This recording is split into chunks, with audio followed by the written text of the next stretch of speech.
नमस्कार, आप देख रहे हैं सत्ता की परख। दलितों और पिछड़ों की बात कहने वाले राष्ट्रीय महासचिव स्वामी प्रसाद मौर्य ने सपा से राष्ट्रीय महासचिव के पद से इस्तीफा दे दिया है। इसकी जानकारी उन्होंने खुद सोशल मीडिया प्लेटफॉर्म एक्स के जरिए दी। स्वामी प्रसाद मौर्य ने पार्टी के वरिष्ठ नेताओं पर तंज कसते हुए कहा कि वो हैरानी तो तब हुई जब पार्टी के वरिष्ठतम नेता चुप रहने के बजाय मेरे निजी बयान कहकर के कार्यकर्ताओं के हौसलों को तोड़ने का प्रयास करते हैं।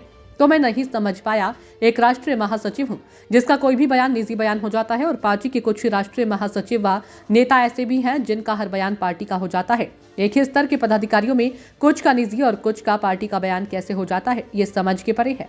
सपा नेता ने कहा कि जब से मैं समाजवादी पार्टी में शामिल हुआ, लगातार जनाधार बढ़ाने का प्रयास किया। सपा में शामिल होने के दिन ही मैंने नारा दिया था कि 85 तो हमारा है, 15 में भी बंटवारा है। हमारे महापुरुषों ने भी इसी तरह की लाइन खींची थी। भारतीय संविधान निर्माता बाबा साहब डॉक्टर अंबेडकर ने बहुजन हिताय बहुजन सुखाय की बात तो की थी। डॉक्टर राम मनोहर लोहिया ने कहा कि सोशलिस्टों ने बांधी गांठ, पिछड़ा पावे 100 में 60। शहीद जगदेव बाबू कुशवाहा व रामस्वरूप वर्मा ने कहा था 100 में 90 शोषित हैं, 90 भाग हमारा है। इसी प्रकार सामाजिक परिवर्तन के महानायक काशीराम का भी वही नारा था, 85 बनाम 15 का। स्वामी प्रसाद मौर्य ने आगे कहा कि किंतु पार्टी द्वारा लगातार इस नारे को निष्प्रभावी करने व वर्ष 2022 के विधानसभा चुनाव में सैकड़ों प्रत्याशियों का पर्चा व सिंबल दाखिल होने के बाद अचानक प्रत्याशियों के बदलने के बावजूद भी पार्टी का जनाधार बढ़ाने में सफल रहे। उसी का परिणाम था कि सपा के पास जहां मात्र 45 विधायक थे, तो वहीं पर विधानसभा चुनाव 2022 के बाद ये संख्या 110 विधायकों की ही हो गई थी। बिना किसी मांग के आपने मुझे विधान परिषद में भेजा और ठीक इसके बाद राष्ट्रीय महासचिव बनाया। इस सम्मान के लिए आपको बहुत बहुत धन्यवाद।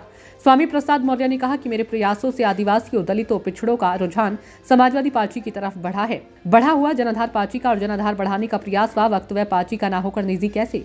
यदि राष्ट्रीय महासचिव पद में भी भेदभाव है तो मैं समझता हूँ ऐसे भेदभावपूर्ण महत्वहीन पद पर बने रहने का कोई औचित्य नहीं है। इसलिए समाजवादी पार्टी के राष्ट्रीय महासचिव पद से मैं त्यागपत्र दे रहा हूं। स्वामी प्रसाद मौर्य का इस्तीफा ऐसे समय पर आया है जब सपा के राष्ट्रीय अध्यक्ष अखिलेश यादव पीडीए यानी पिछड़ा, दलित और अल्पसंख्यक के नाम पर अपना राजनीतिक वजूद बना रहे हैं। आगामी लोकसभा चुनाव भी पीडीए के कंधे पर लड़ना चाहते हैं। लोकसभा चुनाव की बेला में जब 2 दिन पहले ही राष्ट्रीय लोकदल के अध्यक्ष जयंत चौधरी ने भाजपा के दिल जीतने का बयान देकर एनडीए का हिस्सा हो गए और मुजफ्फरनगर में अजीत सिंह की प्रतिमा के अनावरण में मुख्यमंत्री योगी आदित्यनाथ को शामिल कराकर समाजवादी पार्टी को सीधा झटका दिया। बसपा लगातार सपा पर हमलावर है। कांग्रेस के साथ भी एक कदम आगे और 2 कदम पीछे वाले हालात हैं, तो वहीं स्वामी प्रसाद मौर्य का इस्तीफा राजनीतिक रंग जरूर दिखाएगा। इस बीच विधानसभा में सपा के मुख्य सचेतक मनोज पांडे अपने ही दल के महासचिव स्वामी प्रसाद मौर्य को विक्षिप्त कहे जाने पर अखिलेश यादव की खामोशी के बाद स्वामी प्रसाद मौर्य ने मनोज पांडे पर पलटवार किया। कहा कि दलितों, पिछड़ों को जिन लोगों ने उत्पीड़ित किया, समान अधिकार नहीं दिया, वही लोग उन पर टिप्पणी कर रहे हैं। स्वामी प्रसाद मौर्य यही नहीं रुके। उन्होंने मनोज पांडे को भाजपा का एजेंट बताते हुए कहा कि वो सपा में भाजपा के इशारे पर काम कर रहे हैं। स्वामी प्रसाद मौर्य ने मनोज पांडे को विचारधारा व इतिहास भी याद दिला दिया। स्वामी प्रसाद मौर्य बहुजन समाज पार्टी के विचारों के साथ राजनीति में आगे बढ़े और 2017 में बसपा छोड़कर भाजपा में शामिल हुए। 2017 में वह भाजपा के टिकट पर विधायक बने। योगी आदित्यनाथ सरकार में उन्हें श्रम मंत्री बनाया गया।